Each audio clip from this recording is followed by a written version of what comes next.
Türk dilli ədəbiyyatımızın layiqli davamçılarından biridir Şövkət Zərin Horoğlu. Ədəbiyyata şeirlə gəlib.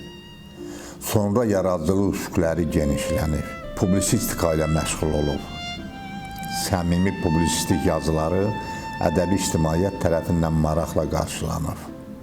Nəsrə üz tutub. Hekayə və povestləri dövrü mətbuata yol alıb və nəhayət roman müəllifi kimi oxucu nəzərini özünə cəlb eləyə bilir. Şövkət Zərin Horoğlunun bədii tərcümeyi halı çox zəngindir. Bir yazıcı kimi həyatın hər üzünü görür. Bu da ona bədii yaradıcılığında tükənməz bir mənbə olur. 1977-80-ci illərdə Əfqanistan Xalq Demokratik Respublikasında yaşayıb yaradıb. İrili xırdalı əsərlərinin mövzusu həyat materialına söykənir. Şeirin vurğunu olmuşam uşaqlıqdan. İlk kitabım Əfqanistan müharibəsində yanıb qalıb. İlk kitabımın tərəf olması ilə biraz ruh düşkünlüyü əmələ gəldi doğrusu məndə. Həm də o müharibənin ağır təsiri falanı.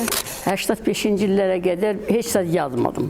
Ondan sonra 99-cu ilə qədər şeir kitablarım bir-birinin ardınca çıxdı.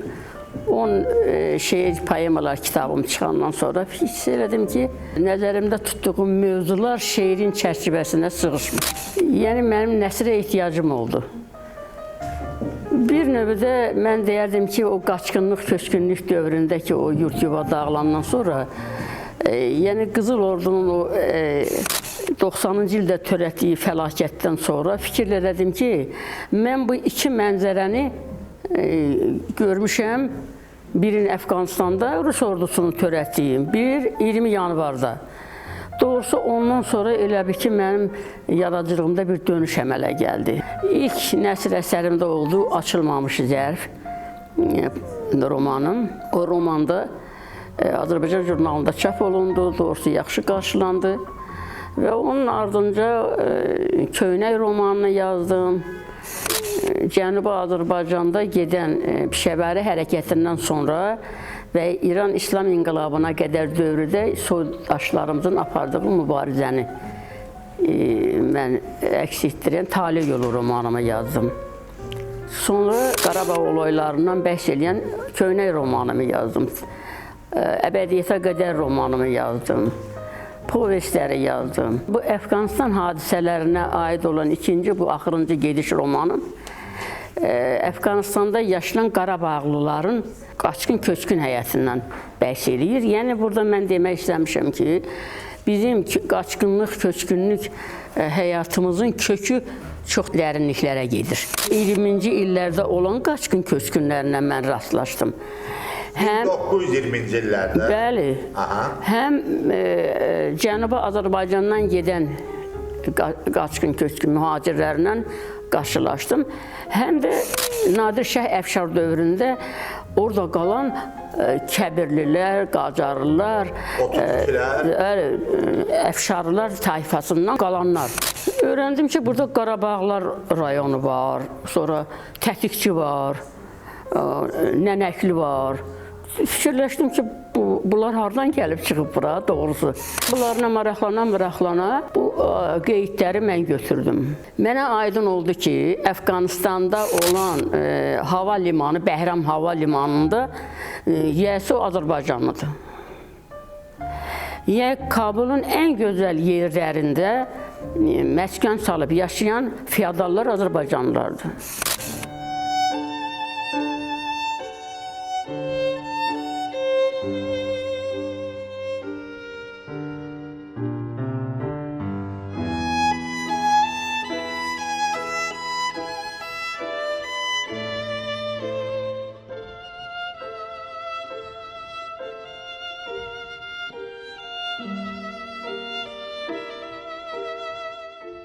Şövkət Zərin Horoğlunun Axırıncı Gediş romanı son dövrlər oxudum ən mürəkkəb əsərlərdən biridir.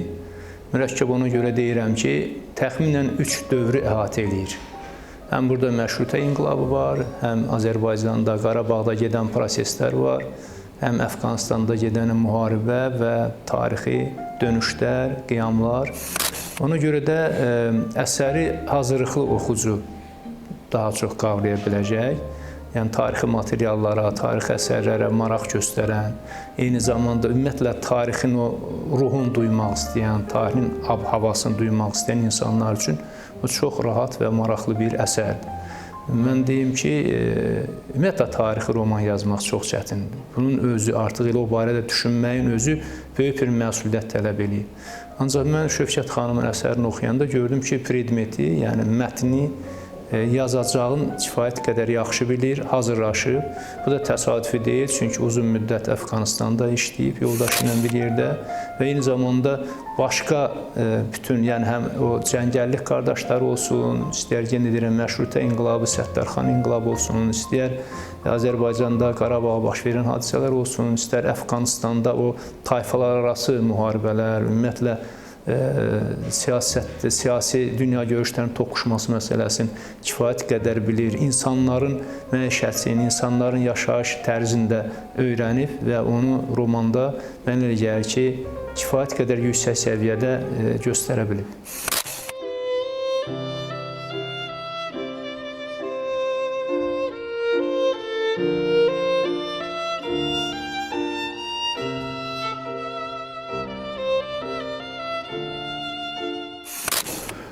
Şövkət xanım artıq yaşının elə bir dövründədir ki, hardasa oturub istirahət eləməlidir. Amma bu günlər o yaradıcılıqla məşğuldur. Və həqiqi mənada hiss olunur ki, bu ədəbiyyata vaxtı ilə təsadüfən gəlməyib. Hardasa bir məram olub, məqsəd olub qarşısında nəsr və şeir yaradıcılığı cəhətdən bunun xeyli əsərləri nəşr olunub. O cümlədən bizim Şirvan nəşrdə bir neçə kitabı nəşr olunub. Vaxtı ilə bizim məşhur naşir vardı, Əjdər Xanbabayev rəhmətlik.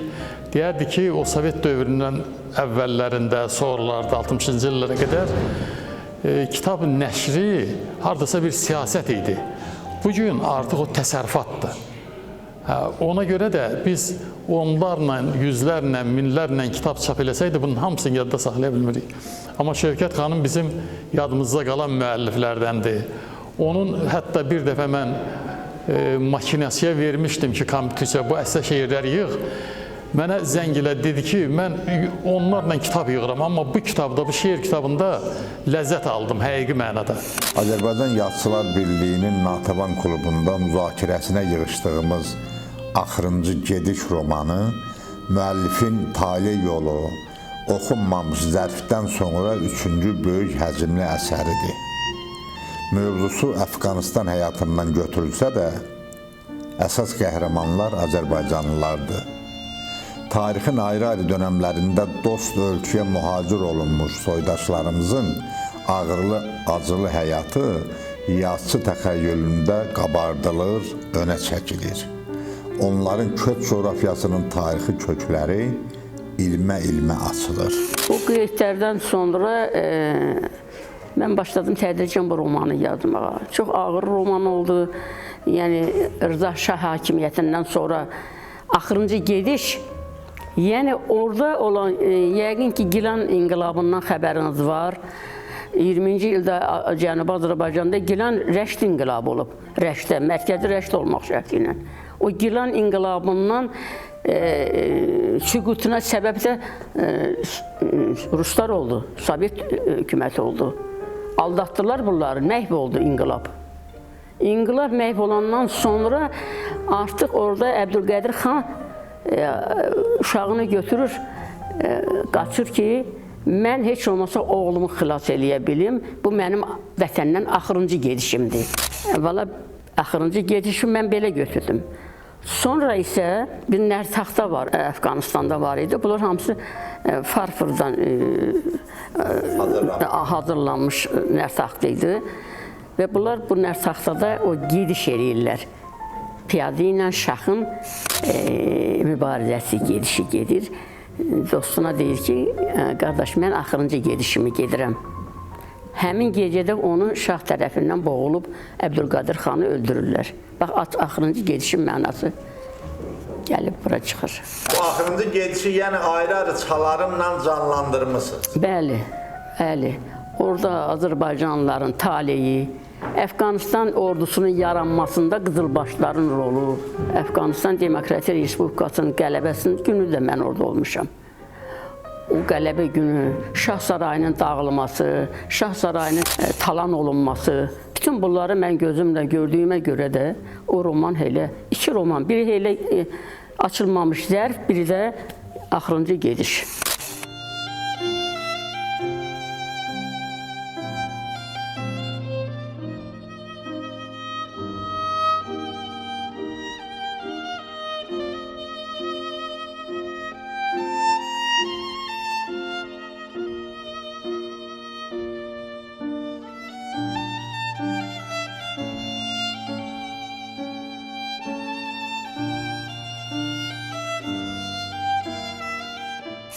Mən Şövkət Horovlunu bir şair kimi tanımışam. Onun şeirləri barədə də öz sözümü mətbuatda bildirmişəm. Onun şeirlərində Cəbrayıl'la, Qarabağla bağlı həsrət notları mənim də ürəyimdən keçib. O, eyni zamanda Azərbaycanda baş verən həm ictimai-siyasi hadisələri, həm bu Azərbaycana məxsus gözəl milli mənəvi keyfiyyətləri, həm də gözəl təbiət mənzərələrini öz şeirlərində qələmə alıb. Şairin nəsrə keçməyi, demək olar ki, burada elə bir təsadüfi bir şey yoxdur. Əgər yaradıcının içində təkcə şeir yazmaq həvəsi varsa, bunu axıra qədər davam elətdirirsə, o eyni zamanda nəsr əsərdə yaza bilər. Çünki yaradıcılığın deməli səmtləri birdir.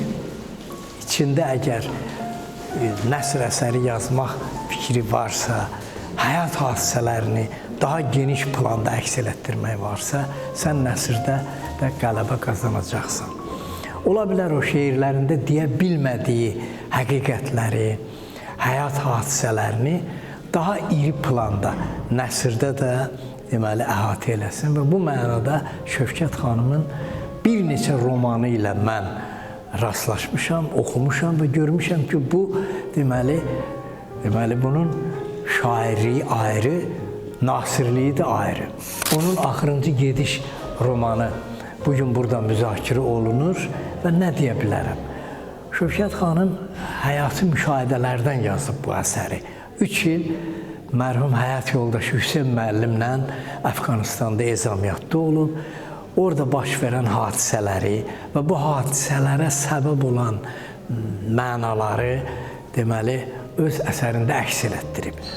Çox gözəl bir romandır, mən belə deyə bilərəm və oradakı təqdim edilən obrazlar, orada baş verən hadisələr çox dəqiq şəkildə deməli əhatə olunur.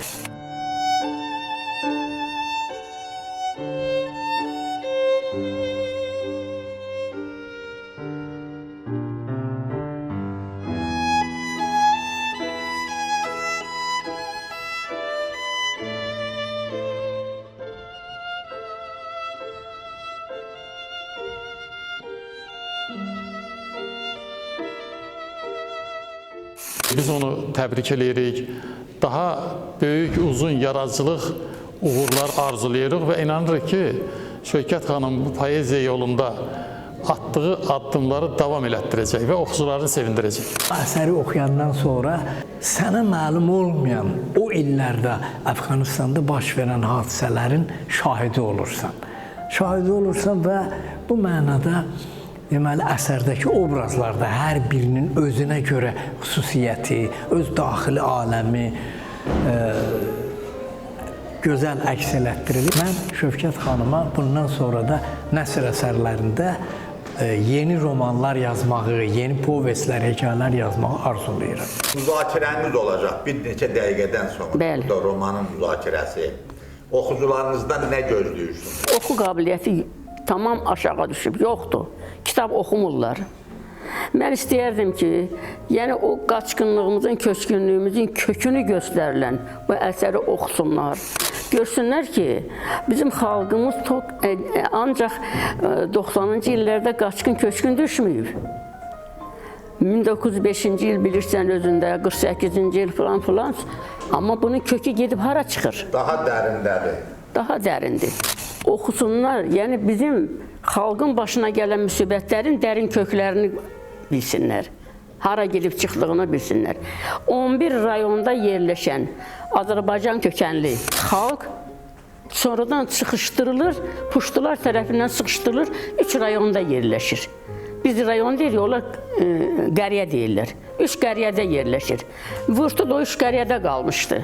İndi mən göstərmək istəmişəm ki, o 3 qəriyyədə yaşayan Azərbaycan kökənli insanların adət-ənənələri necə saxlaması, toy düyünləri, sonra qız ərə verib nişan toy eləməkləri. Bax, bunların hamısı mənim o romanımda əhatə olunub. 10 şeir və poemalardan ibarət şeir kitabı işıq üzü görür.